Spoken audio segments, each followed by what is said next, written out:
Sobat Kristiani yang terkasih di dalam Tuhan, senang sekali kita bisa berjumpa di dalam program yang sangat memberkati kita, yaitu Suluh Kristiani yang dipersembahkan oleh para penyuluh agama Kristen di Kementerian Agama Kabupaten Klaten. Gimana kabarnya semuanya hari ini? Saya percaya semua kita ada dalam kasih dan anugerah Tuhan, karena Tuhan begitu mengasihi setiap kita. Saya mau berbagi kesaksian tentang kehidupan saya dan almarhum suami yang sudah dipanggil Tuhan belum lama ini. Kehidupan kami ada proses demi proses yang Tuhan izinkan terjadi. Tapi satu iman kami sepakat bersama-sama berdua, kami berserah kepada Tuhan bahwa apapun yang terjadi, kami percaya itu semua ada dalam rencana Tuhan. Dari awal perkenalan kami sampai kami diberkati dalam pernikahan 2 tahun 8 bulan. Di bulan Agustus tahun 2020 kami dianugerahi seorang keturunan. Tetapi di usia 2 bulan dalam kandungan Tuhan izinkan mengalami keguguran. Dan di akhir tahun 2020 bulan Desember, suami mengalami sakit. Dan terus dalam proses pengobatan, hari demi hari, tidak mudah kami alami. Tapi iman yang diwariskan suami adalah dia tidak pernah berputus asa, dia tidak menyerah. Dalam kondisi apapun, dia terus mengajak untuk datang kepada Tuhan. Setiap waktu tidak menyerah dengan keadaan sekalipun kondisi sakit. Tapi dia berjuang, dia yakin dengan iman dia berkata setiap hari, aku sembuh, aku sehat, aku kuat. Dan sungguh dia boleh melewati setiap proses pengobatan, berpindah-pindah rumah sakit, tapi dia tetap semangat. Satu perkataan, aku sembuh, aku sehat, aku kuat. Dan sungguh itu terjadi, mujizat Tuhan kerjakan. Di tanggal 6 November, hari Sabtu jam 12 siang, Tuhan panggil dia dalam keadaan sehat, sembuh, kuat, siap bersama-sama memerintah Tuhan. Sobat Suluh Kristiani, tidak ada seorang pun di antara kita yang menghendaki hidup kita ada dalam penderitaan. Tidak ada yang menginginkan kita hidup dalam sakit penyakit ataupun kondisi yang semakin memburuk. Namun kita mau belajar hari ini dari kisah seorang wanita di dalam Markus 15 ayat 25 sampai 34. Kita mau melihat fakta yang luar biasa. Alkitab dengan gamblang menyatakan kepada kita, ada seorang wanita yang sudah mengalami sakit pendarahan selama 12 tahun. Bukan waktu yang singkat, tapi waktu yang cukup teramat lama. Dia mengalami sakit penyakit. Pergumulan, keluh kesah, dan air mata pasti dia alami. Tidak gampang bagi setiap kita mampu melewati setiap masa-masa sulit dalam kehidupan. Mengapa bisa terjadi? Wanita ini tetap kuat, tidak hilang harapan, tidak berhenti untuk percaya, tidak menyerah dalam kondisi yang berat sekalipun. Karena dia mengimani punya Tuhan yang sanggup mengubah keadaan. Saat ini kondisi di tengah pandemi yang belum berakhir, yang menerpa bangsa kita, itu akan berimbas kepada kondisi perekonomian bangsa Indonesia. Apa respon yang kita akan lakukan? Apa yang kita perbuat? apa yang akan kita kerjakan. Wanita ini memberikan pelajaran iman kepada setiap kita bahwa satu komitmen, apapun kondisimu, bagaimanapun beratnya bebanmu, tidak boleh kita berputus asa. Tidak boleh kita kehilangan arah. Tidak boleh kita kehilangan harapan. Tetap semangat. Yang membuat kita terkagum-kagum adalah wanita ini mampu melewati masa-masa sulit dalam kehidupannya. Kalau kita membaca dalam seluruh bacaan firman Tuhan, ada 3 situasi yang dialami oleh wanita ini. Yang pertama, ia mengalami penderitaan fisik atas sakit yang telah menahun. Bahkan Alkitab menyebutkan bahwa kondisinya semakin memburuk dan kritis. Yang kedua,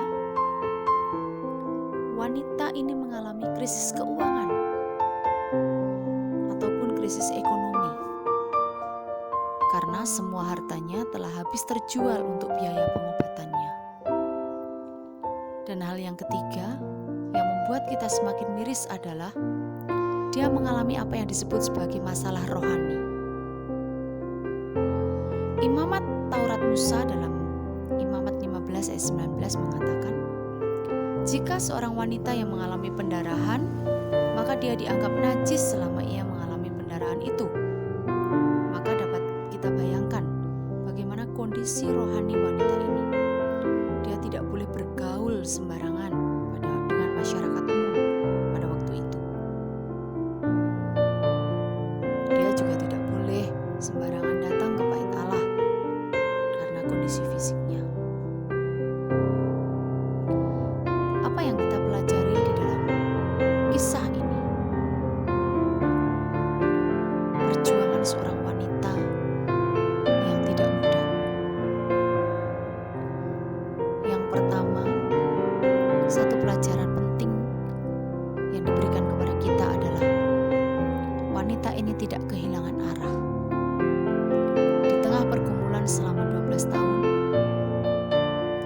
dia memberikan makna yang kuat.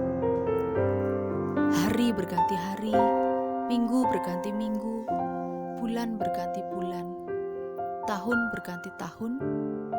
Meskipun dalam pergumulan yang begitu berat, begitu menyakitkan, namun yang membuat kita terkagum, wanita ini tidak putus asa. Hal kedua, wanita ini tetap mendekat kepada Yesus. Kita bisa membayangkan betapa lemahnya wanita ini dalam kondisinya. Namun wanita ini berupaya bangkit untuk mendekati Yesus. Dalam kerumunan banyak orang yang ada di sekitar, wanita itu terus berupaya untuk maju, untuk mendekat kepada Yesus. Fokus hidupnya tidak tergeser, tapi tetap mengarahkan pandangan tertuju hanya kepada Yesus. Kondisi fisik boleh lemah, badan boleh tidak kuat, tetapi tidak menghalangi dia untuk terus maju dan melangkah kepada Tuhan Yesus. Maka bagaimanapun kondisi hidup kita saat ini, bagaimanapun lemahnya kita hari ini, tidak ada alasan keadaan kita boleh menghalangi untuk kita mendekat kepada Yesus. Tetap arahkan fokus kita tertuju kepada Tuhan. Pergumulan hidup yang kita alami tidak boleh menghalangi kita untuk datang semakin mendekat kepada Tuhan. Bahkan justru membuat kita semakin mendekat erat kepada Sang Pencipta. Untuk kita berseru menyerahkan seluruhnya ke dalam tangan Tuhan. Yang ketiga, wanita ini memiliki keyakinan iman yang tinggi. Luar biasa imannya. Tetapi Alkitab menjawab dengan jelas bagaimana imannya dibuktikan. Di dalam ayat firman Tuhan, asal ku jamah saja jubahnya, maka aku akan sembuh. Perkataan iman yang boleh membangkitkan semangatnya. Kondisi hidupnya boleh sulit, bahkan ia dikucilkan dari masyarakat, tetapi tidak menyurutkan imannya tetap percaya kepada Yesus. Maka pada waktu ia mendengar Yesus datang, ia berusaha mendekati Yesus. Bapak, Ibu, Saudara yang terkasih di dalam Tuhan, mari kita memiliki iman dan tekad yang bulat, bahwa apapun kondisi kita saat ini, bagaimanapun sulitnya hidup kita, maka jangan membuat iman kita loyo, jangan membuat iman kita pudar, tetapi justru kita mau bangkit dengan iman yang teguh di dalam Tuhan, iman yang tidak tergoyahkan oleh apapun. Pelajaran yang keempat dari seorang wanita pendarahan 12 tahun, segala kondisi yang buruk, sakit penyakit, dan pergumulan yang berat pasti akan berlalu, dan Tuhan akan menyatakan kesembuhan di dalam hidupnya. Mujizat itu masih ada. Kita percaya bahwa ending kehidupan kita adalah bahagia bersama dengan Dia, Bapa kita yang kekal. Tuhan siapkan bagi orang-orang percaya kepada Dia hal yang indah. Tuhan nyatakan bagi kita yang beriman kepada Dia hal yang baik. Tuhan kerjakan bagi kita tidak pernah berhenti untuk berharap dan percaya kepadanya. Janjinya digenapi ya dan amin. Oleh karena itu, bangkitkan semangat dan iman kita bahwa Tuhan Yesus sanggup memulihkan keadaan kita. Tuhan sanggup menyembuhkan segala sakit penyakit. Tuhan sanggup memulihkan keadaan kita. Tuhan akan membuat segala sesuatunya indah pada waktunya. Oleh karena itu, mari kita memiliki keyakinan yang teguh bahwa Tuhan akan bertindak. Ia akan melakukan segala perkara yang terbaik dalam hidup kita, tepat pada waktunya. Karena itu jangan pernah berhenti berharap, jangan pernah berhenti percaya, jangan kehilangan iman. Tetap arahkan pandangan kita, fokus kita kepada Allah. Maka kita akan melihat kemuliaan Tuhan, anugerah Tuhan, pertolongan Tuhan yang ajaib dinyatakan dalam hidup kita. Dan itu yang terbaik yang Tuhan persiapkan bagi kita. Karena rancangan Tuhan bukan rancangan kecelakaan, tetapi rancangan Tuhan adalah rancangan yang penuh dengan damai sejahtera dan sukacita bagi setiap kita yang percaya kepadanya. Tuhan tak pernah janji langit selalu biru, tetapi Dia berjanji selalu menyertai. Tuhan tak pernah janji jalan selalu rata, tetapi Dia berjanji berikan kekuatan. Jangan pernah menyerah, jangan berputus asa. Mujizat Tuhan ada saat hati menyembah. Jangan pernah menyerah, jangan berputus asa. Mujizat Tuhan ada bagi yang setia dan percaya.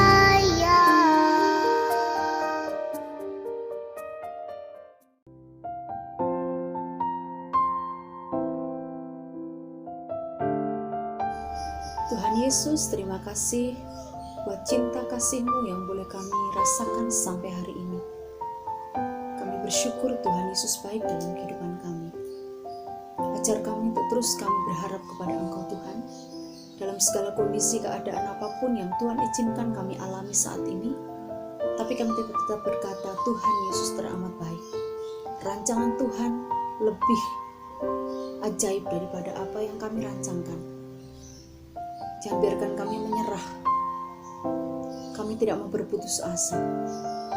Karena kami punya Tuhan yang menjadi sumber kekuatan dan pertolongan kami, yang tidak akan pernah meninggalkan kami sedetik pun. Semua ada dalam kendali-Mu Tuhan. Ajar kami untuk kami tetap berdiri teguh sampai kepada akhirnya, menyelesaikan pertandingan iman kami sampai garis finish, dan Kau dapati kami tetap setia mengiring Engkau seumur hidup kami. Terima kasih Tuhan buat firman-Mu hari ini. Kami bersyukur dan kami diberkati, dan ajar kami untuk kami menjadi berkat bagi banyak orang. Di dalam nama Tuhan Yesus kami berdoa. Haleluya. Amin. Demikian Suluh Kristiani hari ini, Sobat Kristiani yang diberkati Tuhan. Sampai berjumpa kembali di dalam edisi berikutnya. Salam semangat, salam sehat. Tuhan Yesus memberkati. Shalom.